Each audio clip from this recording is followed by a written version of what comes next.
Today I want to share with you how to make an easy homemade mayonnaise that comes together in literally seconds, and it's tasty too. Hi sweet friends, I'm Mary and welcome to Mary's Nest, where I teach traditional cooking skills for making things like bone broth, sourdough, ferments, and more. So if you enjoy learning about those things, consider subscribing to my channel, and don't forget to click on the little notification bell below. That'll let you know every time I upload a new video. For years, when I would make homemade mayonnaise, I would do it in the food processor. And it was always such a chore, hauling the thing out, putting it on the counter, then cleaning up all the parts. And then I discovered the stick blender. This is the absolute easiest way to make homemade mayonnaise. We're literally going to put everything in and whirl it up, and it's going to be done. No drizzling of the oil, nothing like that. And I'll show you how we're going to do it. Now, the most important thing about making mayonnaise is not only do you want it to be able to be done quickly, you want it to be tasty. And that's where the oil comes in. What oil are you going to use? Now, olive oil is wonderful. It's wonderful for us.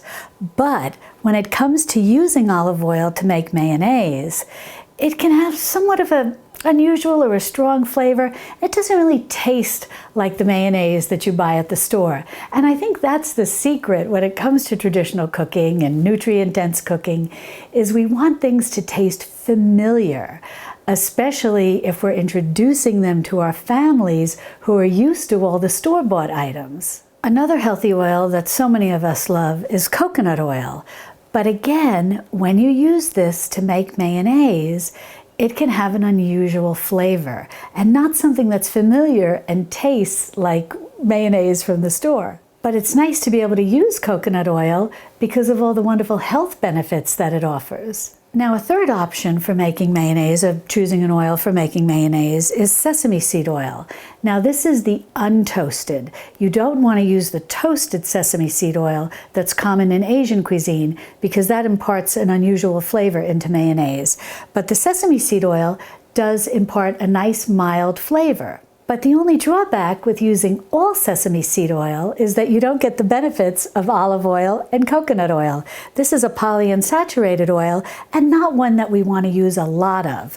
Olive oil is a monosaccharide, and that brings certain benefits to the table, so to speak.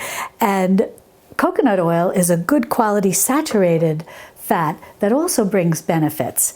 So just using the sesame oil misses out on the benefits that we can get from the olive oil and the coconut oil. So what do? Well, what I've found that makes a really nice, tasty mayonnaise, one with an excellent consistency as well, is a combination of all three. 1/3 cup of olive oil, 1/3 cup of the untoasted sesame oil, and 1/3 cup of the coconut oil. And what we're going to do with the coconut oil is just warm it ever so slightly, just to get it in a melted form, to make it easy to be pourable into our jar. The other ingredients we're going to need is 1 large egg. Now, I've got 2 here because these are just sort of little farm eggs, and this is kind of a small one. So I'm just going to use 2. But you just want a nice 1 large egg, and if you don't have large or extra large eggs, then you just use 2 of the smaller ones. And then you'll want a tablespoon of vinegar. This is raw apple cider vinegar. And I like to use the raw apple cider vinegar because it's very rich in probiotics, which this is the one with the mother. And so it adds those probiotics into the mayonnaise. And acids like this help extend the life of your mayonnaise, where without any acid and salt, which we'll talk about in a minute, the mayonnaise might be good for 3, maybe 5 days in your refrigerator. But by adding some acid and some salt, especially an acid that is raw and has probiotics in it, can help this last about 2 weeks in your fridge. So a tablespoon of the raw apple cider vinegar is perfect. Now, you can add a little less, you can add a little more.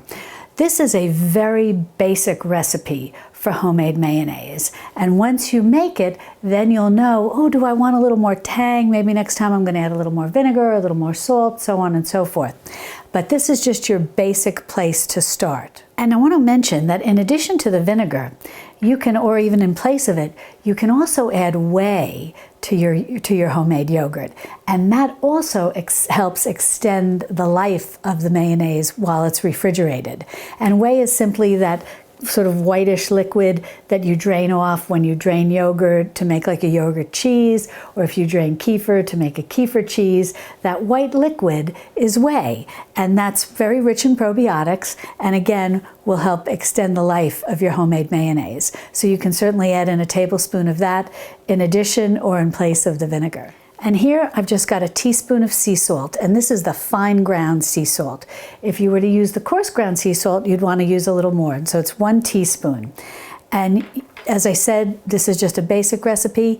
Next time you may find you want a little more salt in your mayonnaise or a little less. Now, another ingredient that you can add in when you're making homemade mayonnaise is dry mustard powder. And you can start with a half a teaspoon or a teaspoon, whatever you think you might like. But today I'm going to leave that out because I just want to make this very basic. And there's even one more ingredient that you can add when you're making homemade mayonnaise, which actually does alter the flavor somewhat. And rather than it tasting like mayonnaise, the traditional mayonnaise, it'll taste a little bit more like the mayonnaise that goes by the name Miracle Whip. I think they call it a salad dressing, but it's basically looks like a mayonnaise, and it's sold in the mayonnaise section, and it has a little bit more of a sweeter flavor than, say, one of the ones that are just labeled mayonnaise.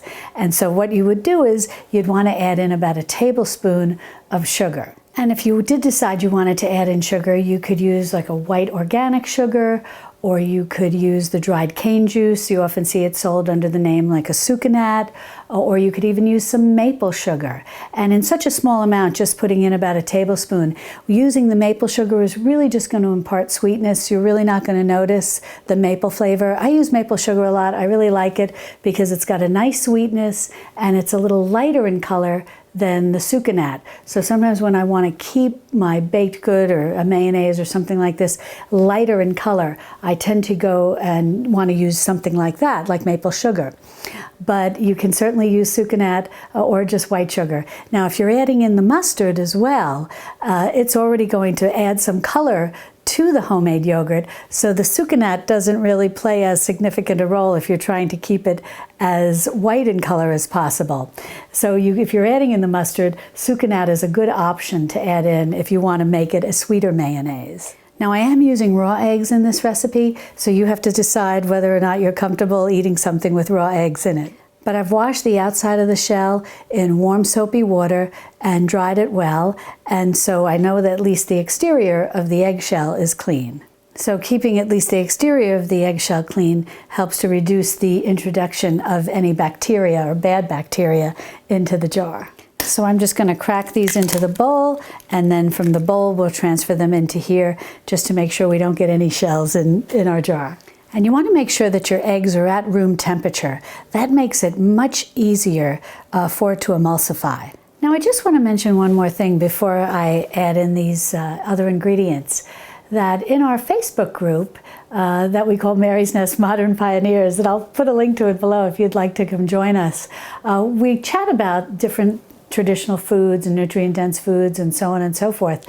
And in the group, we've been talking about making mayonnaise, and some folks like to make theirs with avocado oil. So that is an option that you can use, 100% avocado oil. I personally don't like the flavor, and some of you were saying that you agreed with me that you didn't really like all avocado oil either. But that is an option if that's an oil that you like. So what I'm going to do is go ahead and add in the vinegar, and I'm going to go ahead and add in our salt. And we're all set with that. And now what I've done is I've just slightly warmed a little of the coconut oil, and I'm just going to measure it in here to 1/3 cup, because as I said, we want 1/3 of each of these. So I'll just go ahead and measure 1/3 cup. And you'll find that coconut oil turns to a liquid form very quickly. I literally just put my 1/3 cup in here, and I put it on my stove on the lowest setting, and literally like within just moving it around like this in 10 seconds, it's in liquid form. And even if your kitchen is very warm, you may find that your coconut oil is already in liquid form. So now I'm going to go and add 1/3 cup of the sesame oil. And remember, this is untoasted sesame oil. And now I'm going to add the final 1/3 cup of the olive oil. And this is an extra virgin olive oil.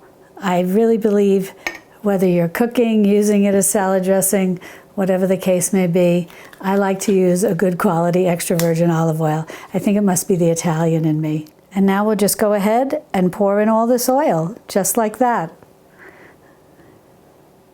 I love how easy this is. And if you don't already have a stick blender, I highly recommend one because they're very reasonably priced and you can find them anywhere at any of the big box stores, at a kitchen store, online. I'll put a link in the description below to this particular one I have, which I really love. It's just a workhorse and it breaks into 2 pieces like this very easily, so it's perfect. I can store it so easily in my kitchen drawer. And you will find so many uses for this, not just making mayonnaise, but I love it for pureeing soups, and in a pinch I've even used it to make mashed potatoes. Now all you want to do is just to try to get those little egg yolks, kind of getting away from me a little, under the blade of the stick blender. And then you're just going to start blending right on the bottom, and we're going to watch this emulsify.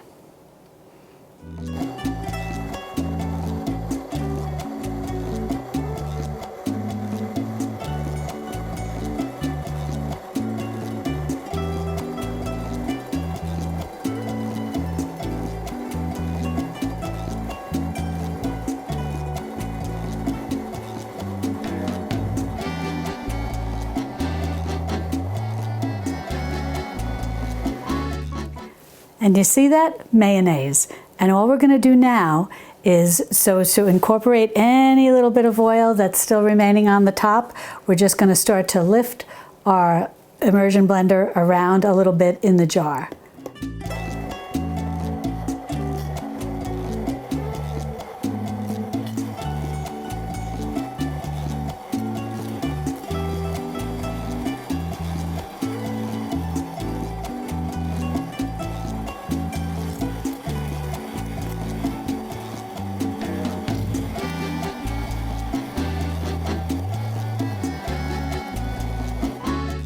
Boom, we're done. That couldn't be easier.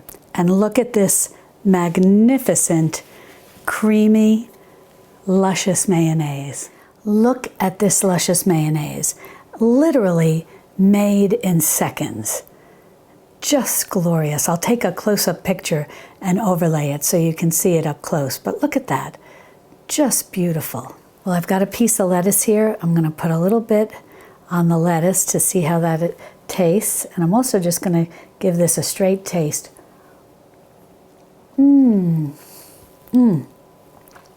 Nothing like homemade mayonnaise. The little salty taste, the little bit of the vinegar taste, it all comes together so beautifully.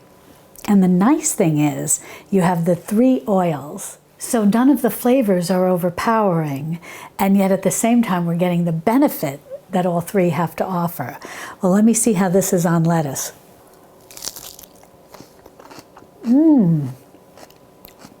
Just delightful. This is going to make a wonderful salad dressing mixed with a little homemade fermented ketchup and a little homemade fermented relish, and you make a wonderful Thousand Island dressing that's my husband's favorite. But this is wonderful, and you definitely need to give this a try. You see how easy it is to come together. Now you can go ahead and put this in your refrigerator, and it'll last about 2 weeks, and you've got some wonderful homemade, probiotic rich, thanks to the raw apple cider vinegar, mayonnaise. And if you'd like to learn more about traditional foods cooking, be sure to subscribe to my channel, and then click on this video over here where I show you how to make a fermented giardiniera vegetable mix, which will be perfect on a sandwich with this homemade mayonnaise. And I'll see you over there in my Texas Hill Country kitchen. Love and God bless.